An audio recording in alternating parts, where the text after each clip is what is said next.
Hi everyone, my name's Nisha Desai, a Chai Mama and a mommy of a toddler. And I'm here today to talk to Miss Carol, my son's music teacher. Hi Miss Carol, how are you doing today? Fine, thank you for coming. Miss Carol's been teaching Avon, my son, since he was 4 months old, and I can't begin to explain the changes I've seen in him in music and reading. From reading Baby Beluga from beginning to end at 21 months to naming instruments even I haven't heard of, I wanted to take a chance to let Miss Carol let mommies, daddies, and caregivers know how important reading and music is at such a young age. So Miss Carol, can you give a little background about yourself and your passion for music? I started piano at a very young age. I loved music. It was part of my curriculum growing up. Back then, I'm 65, all the schools had a piano in every classroom, and we had music daily. And I think that's what I love doing. I sang in choirs. I love to accompany, and it just always made me feel good. Good, great, thanks. Why do you think it's so beneficial to start teaching at such a young age? Because the window of opportunity is between birth and age 5, and that's when all the neurons in the brains connect naturally, and after that the benefits aren't as great. And children need to have music in their lives.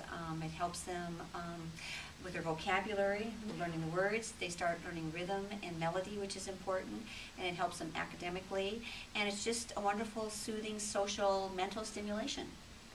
And I know my son, since the last 6 months I've seen him, he turns every book and anything he sees into songs, and I think it's great because his vocabulary is impressed so much.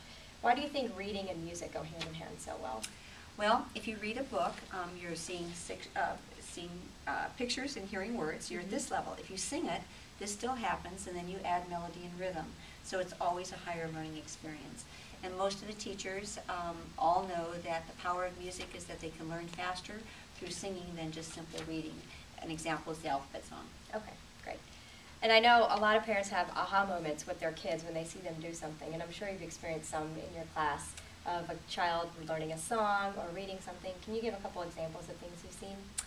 Well, in my classroom we do some poems, and they can say the entire poem by themselves, and they're quite young, but because of repetition they've learned it. They conquer all the instruments. They'll come in and they can name the instruments already, and I haven't really worked on that, but they love to play instruments and show me that. Their skills become better. I would love to video them the first day of class and the 11th day because they have made such progress in playing the instruments. Their fine motor skills have improved, and that's about it, I think. Okay, great. And I know Miss Carol's class is very hands-on. Students get to use instruments, they touch books, they see her use larger instruments. So can you kind of share some of the things you use in your class for parents to even teach their kids at home by themselves? I would love to. We use tambourines, they're fun to play. We use maracas, which are simple. Even little babies can hold onto maracas. We use rain sticks, which are fun, and do a lot of different movements with them. We use tone blocks, which are fun. We use wrist bells that all children love. We use egg shakers that babies can even hold onto and enjoy. We use castanets, which are great for their finger dexterity. We use triangles, and drums are the most popular, and I think every child deserves a drum because they can have so much fun playing it. Great. And then I know from reading in your class, can you share some of the literature and books that you recommend for parents to use on their children? I really recommend this classroom song bank that is sold at Lakeshore. It's 40 songs that all children in preschool learn. Okay. These are the songs I grew up singing.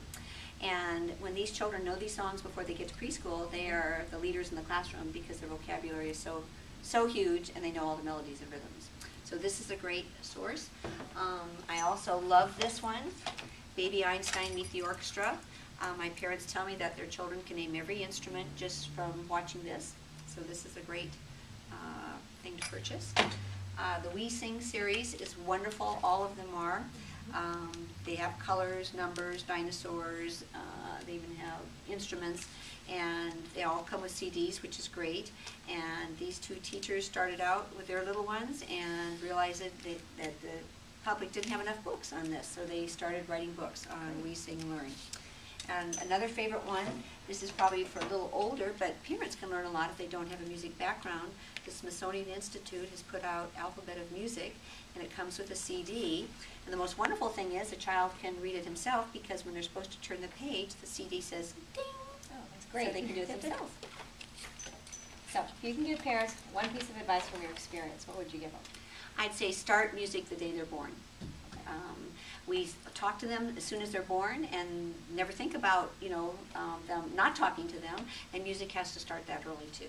Start singing, start dancing, start bouncing them on their lap so they can learn a little rhythm, and have music part of the entire day. Okay, great. Well, thank you, Ms. Carroll. I appreciate you taking the time to talk to us. Thank you so much. Thanks, parents. Bye-bye.